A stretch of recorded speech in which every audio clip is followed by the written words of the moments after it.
Bismillahirrahmanirrahim. Assalamualaikum warahmatullahi wabarakatuh. Nabi SAW bersabda, "Man kana yu'minu billahi wal yaumil akhir falyukrim jarah." Atau dalam riwayat yang lain, falyuhsin ila jarih.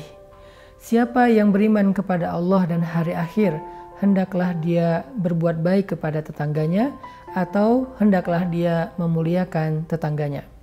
Ternyata kehidupan bertetangga itu bukan hanya urusan dunia, tetapi juga urusan akhirat.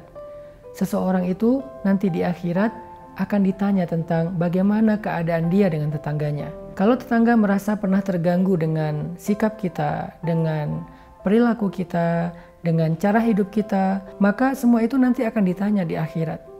Itu akan kita pertanggungjawabkan, dan bisa jadi itu akan mengurangi amal-amal soleh kita. Kadang-kadang kita meremehkan perkara ini. Kita menganggap bahwa membuang sampah sembarangan yang mengganggu tetangga kita sesuatu yang mungkin kecil. Kadang-kadang kita berpikir parkir sembarangan yang membuat tetangga kita kesusahan untuk masuk ke rumahnya sendiri atau keluar dari rumahnya sendiri perkara yang sepele. Kadang-kadang kita berpikir menutup jalan karena ada hajatan tanpa meminta kerelaan, keridhaan tetangga itu perkara yang biasa-biasa saja. Kita meremehkan hal ini, padahal Nabi sampai membawa-bawa iman dalam urusan bertetangga. Siapa yang beriman kepada Allah? Artinya, tidaklah beriman orang kepada Allah kalau dia menyakiti tetangganya. Su'ul jar.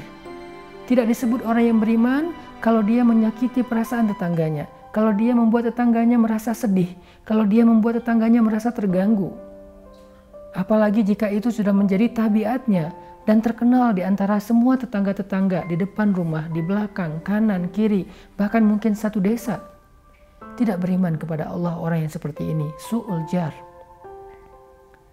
Kalau Nabi membawa perkara iman dalam sesuatu, berarti perkara itu adalah sesuatu yang besar. Kehidupan bertetangga, kata Nabi, ada hubungannya dengan iman. Iman kepada Allah dan iman kepada hari akhir. Itu artinya Allah nggak suka tetangga yang buruk perangainya kepada tetangganya. Bahkan kita juga pernah mendengar sebuah hadis yang mengatakan kita tidak akan masuk surga kalau kita bisa makan kenyang lalu tidur lelap, sementara kita biarkan tetangga kita tidak bisa tidur karena kelaparan. Ini menjadi tanggung jawab kita.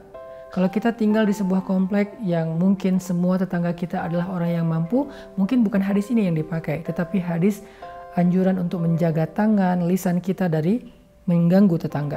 Kadang kita nggak sadar kalau di lingkungan tempat tinggal kita itu ada satu keluarga di antara sekian banyak tetangga kita yang kurang mampu. Yang mungkin pernah dalam satu malam anaknya tidak bisa tidur karena sakit dan tidak mampu membeli obat atau membawa anak itu ke dokter. Maka seluruh tetangga yang ada di kawasan itu akan ditanya oleh Allah. Apakah kamu tahu ada tetanggamu yang kesakitan? Halalpedia, menjamin kualitas, keaslian, dan kehalalan produknya. Di Halalpedia, kamu bisa berjualan dan berbelanja dengan tenang. Halalpedia, baik saja, belum cukup. Tidak tahu ya Allah, maka itu menjadi dosa bagi dia. Kalau kita katakan tahu ya Allah, lalu kenapa kamu tidak membantu?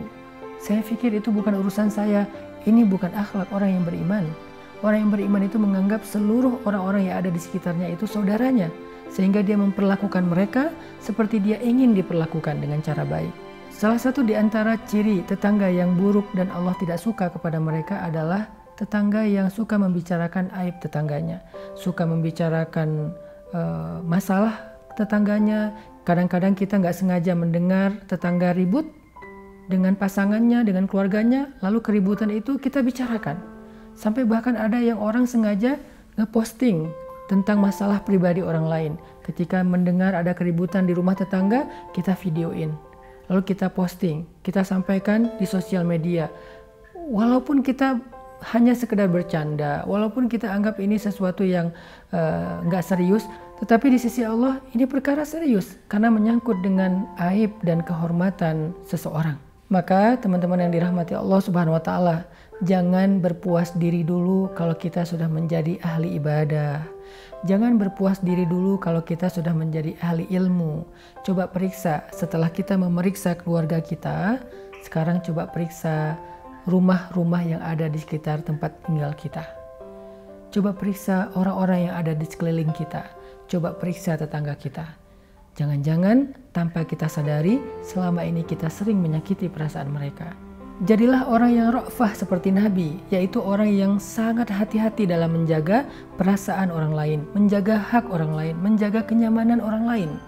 Hati-hati, ra'fah ketika kita parkir mobil, ra'fah ketika kita membuang sampah, ra'fah ketika kita punya tanaman yang merambat yang mungkin bisa mengganggu pekarangan tetangga kita, ra'fah ketika kita membicarakan tetangga kita, ra'fah ketika kita renovasi rumah kita. Apapun yang kita lakukan yang berkaitan dengan kenyamanan tetangga, jadilah ra'fah, hati-hati dan pikirkan kenyamanan orang lain. Dengan begitu, barulah kita bisa tenang bahwa kita tidak termasuk tetangga yang buruk di mana Allah Subhanahu wa Ta'ala tidak suka kepada mereka. Mudah-mudahan Ramadan ini menjadi momentum bagi kita untuk memperbaiki kehidupan kita dengan tetangga. Beri mereka hadiah, sapa mereka kalau kita lagi keluar rumah. Usahakan jangan sampai kita mengganggu privasi dan kenyamanan mereka. Siapa yang menjaga kenyamanan saudaranya di dunia, maka Allah jaga kenyamanan dia di dunia dan di akhirat insya Allah. Barakallahu fikum.